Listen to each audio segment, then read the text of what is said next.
So guys, Adani power limited के last video में हम लोगों ने कंपनी के एक्चुअल वैल्यूएशन के बारे में समझा था। जरूर देखना, बहुत कुछ सीखने को मिलेगा। प्लीज सीखा करो जितना हो सके। मार्केट में सही से सीखोगे, सही डिसीजंस ले पाओगे।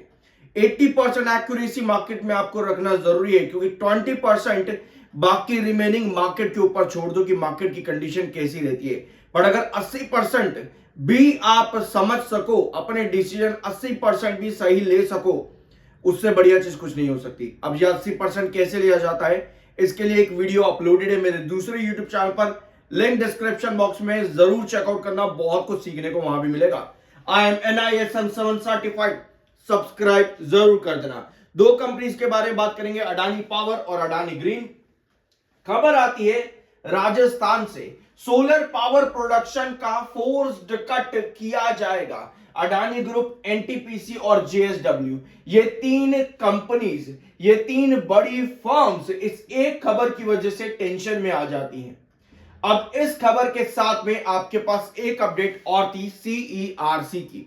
यह अपडेट क्या है, कल अडानी ग्रीन के वीडियो में मैंने आपके साथ डिस्कस करी है, जरूर जाकर के चेकआउट कर लेना। अगर आप चाहो तो इस पैराग्राफ को रीड कर सकते हो, आपको फर्दर क्लैरिफिकेशन इस अपडेट के बारे में मिल जाएगा। पीक आवर में प्रोडक्शन कितनी होती है 5 गीगावाट की, उसको यहां पर आधा किया गया है नवंबर में, अकेले नवंबर में ही। तो देखते हैं आगे आने वाला क्वार्टर कंपनी का कैसा रहेगा, क्योंकि दिसंबर क्वार्टर बहुत इंपॉर्टेंट है अडानी पावर लिमिटेड के लिए। वो कैसे, हमने डिस्कस किया यहां पर कि ग्रोथ रिवेन्यू परसेंटेज कंपनी का डिप हुआ है। ग्रोथ रिवेन्यू परसेंटेज जो कि आप यहां पर देख सकते हो, 2 क्वार्टर्स के अंदर कंपनी का ग्रोथ रिवेन्यू ये ईयर ऑन ईयर बेसिस पर कैलकुलेट होता है। ये जो आप रिवेन्यू परसेंटेज देख रहे हो, ये ईयर ऑन ईयर यानी कि एनुअल बेसिस पर कैलकुलेट होता है, जो कि कंपनी का ड्रॉप हुआ है पिछले 2 क्वार्टर के अंदर। ऑल दो सितंबर में 0.88% था प्लस के अंदर, और जून में नेगेटिव था -5.66% का। लेकिन ये ग्रोथ परसेंटेज आपको इंडिकेट करता है लॉन्ग टर्म ट्रेजेक्ट्री। तो ऐसे में दिसंबर क्वार्टर कंपनी का बहुत ज्यादा इंपॉर्टेंट रहेगा। क्या कंपनी दिसंबर क्वार्टर में ये ग्रोथ को वापस से लेकर के आ पाएगी?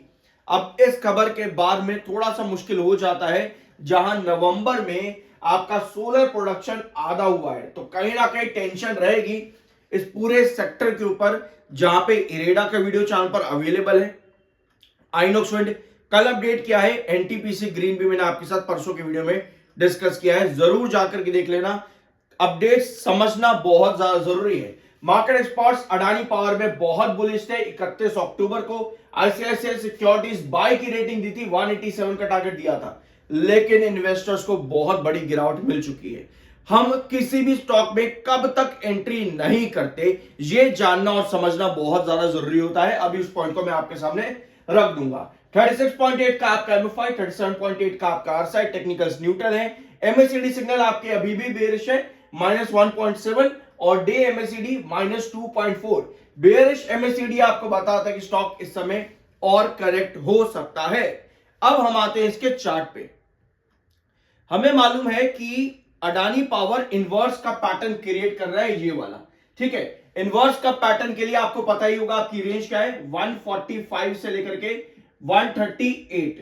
ये आपका टोटल बेस लाइन है, ये टोटल बेस लाइन है 145 से 138। इनवर्स का पैटर्न पे आपको कुछ इस तरह से कंसोलिडेशन मिलता है, जिसका कि एक महीना, ऑलमोस्ट एक महीना कंप्लीट हो चुका है यहां पर, और एक महीने का कंसोलिडेशन बनना जरूरी है। आप किसी भी स्टॉक में तब तक एंट्री नहीं लेते जब तक चार्ट क्लियर ना हो जाए।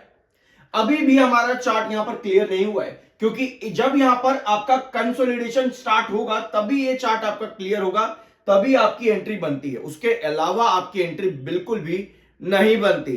अब इनवर्स का पैटर्न बनता कैसे? जब भी आपका cup and handle pattern complete हो जाए, जो कि 174 का रिस्ट्रिक्शन पर कंप्लीट हो चुका था, उसके बाद में जो इन्होंने ऊपर बाइंग करी थी उनके लिए 159 का SL था। अगर आप तब एक्टिव थे चैनल पर तो आप लोगों को अच्छे से मालूम होगा, ठीक है। और ये इनवर्स का पैटर्न, कभी भी आपका कप एंड हैंडल क्रिएट होता है, उसके बाद नेक्स्ट पैटर्न के लिए स्टॉक पहले ब्रेक डाउन देता है, जो कि 174 पर आया था। ब्रेक डाउन देने के बाद में स्टॉक डिसाइड करता है कि नेक्स्ट पैटर्न के लिए हम कहां जाएंगे। तो इसी वजह से आपका इनवर्स का पैटर्न इस समय स्टॉक के अंदर एक्टिव है। जैसे ही यहां कंसोलिडेशन बनना स्टार्ट होगा तभी आप एंट्री ले सकते हो।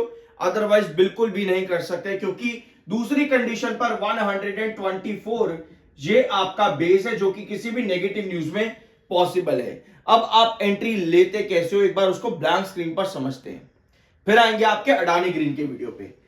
मान लो कोई भी आपकी बेस लाइन है, अभी हमारी बेस लाइन जो है वो 145 से 138 के बीच की है, ठीक है। हमें मालूम है कि यहां कंसोलिडेशन बनना जरूरी है। कंसोलिडेशन के अंदर आपके पास सस्टेनेबल कैंडल्स आती हैं। सस्टेनेबल कैंडल्स कुछ इस तरह की होती है, जहां पर या तो ऊपर की और नीचे की टेल लंबी हो, या फिर सिर्फ नीचे की टेल लंबी हो, ऊपर की लंबी कैंडल जो होती है वो सस्टेनेबल कैंडल नहीं होती है।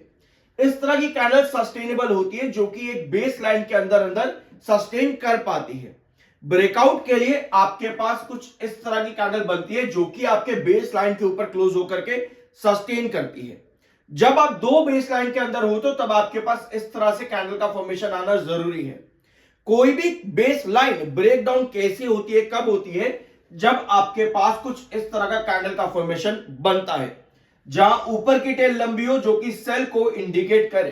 तब आपको पता होता है कि नहीं भैया, यहां मुझे एंट्री नहीं करनी चाहिए।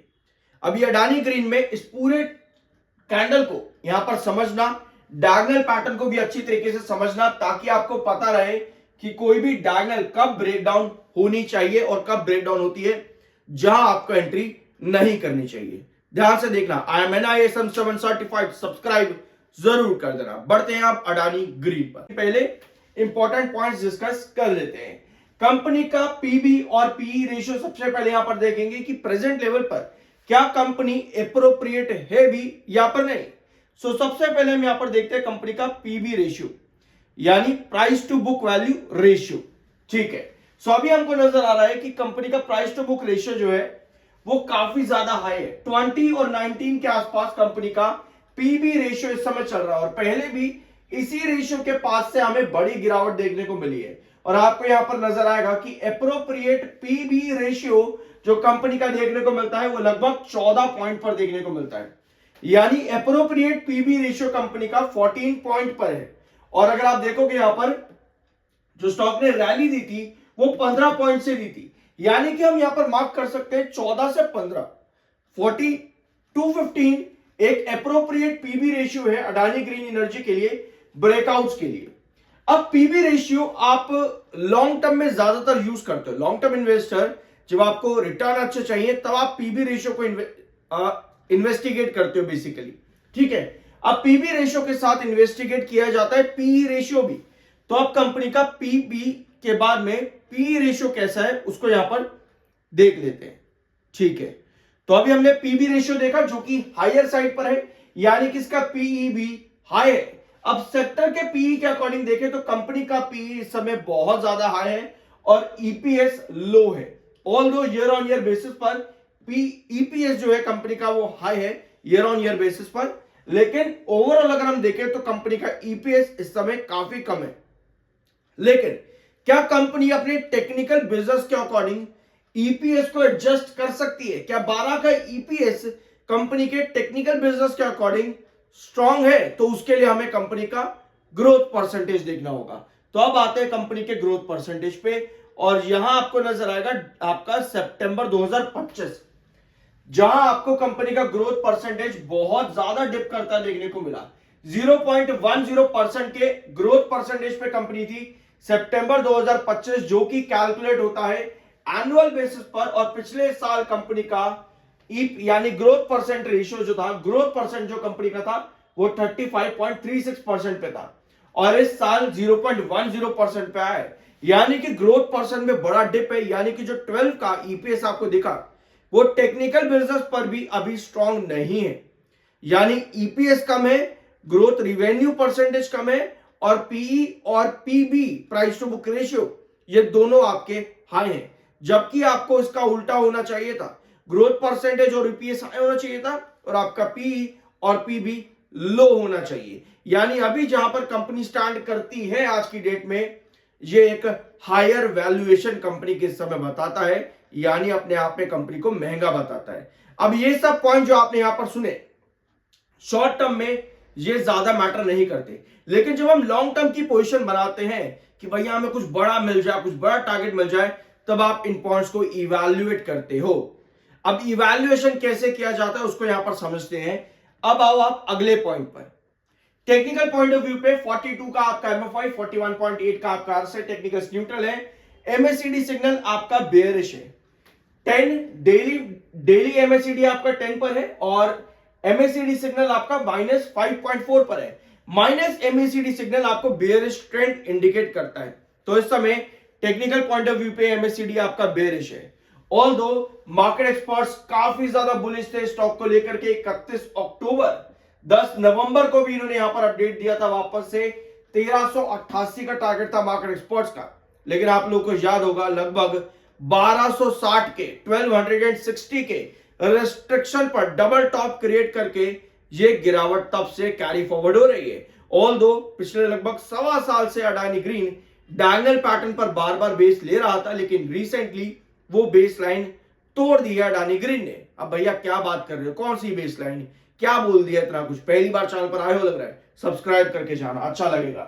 तो इन्होंने एक्यूमुलेशन की रेटिंग दी थी 1388 के टारगेट के साथ में असीत सी मेहता, लेकिन स्टॉक में उल्टा बड़ी गिरावट मिली है इन्वेस्टर्स को। अभी आपने देखा कि कंपनी का टेक्निकल और फंडामेंटल बेसिस पर कंपनी की वैल्यूएशन इस समय अच्छी नहीं है, ठीक है।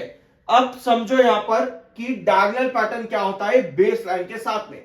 अभी आपने देखा कि अडानी ग्रीन एनर्जी एक लंबे टाइम से सिमिलर डायगोनल पर बार बार बेस ले रहा था, बार बार इसी डायगोनल पर बेस ले रहा था, ठीक है। और ये है आपका बेस लाइन जो कि 1025 का है, जिसके नीचे इस समय स्टॉक काम कर रहा है। आज की कैंडल कुछ इस तरह की है। ब्रेकआउट मिलता कैसे है, आप एंट्री कैसे करते हो, एंट्री पॉइंट क्या होता है? एंट्री पॉइंट होता है एक सस्टेनेबल कैंडल पर।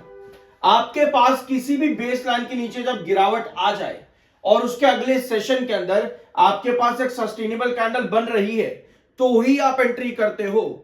अदरवाइज उसके दूसरे केस में आप बिल्कुल एंट्री नहीं करते, क्योंकि दूसरे केस में क्या होता है, दूसरे केस में आपका ये बेस लाइन जो टूटा है, जो पुराना बेस था जहां से आपको पहले डबल टॉप पैटर्न भी मिला था, ऐसी कंडीशन पर अगर ये बेस लाइन आपका रिजेक्शन बन जाती है तो उस कंडीशन पर गिरावट आनी ही आनी है।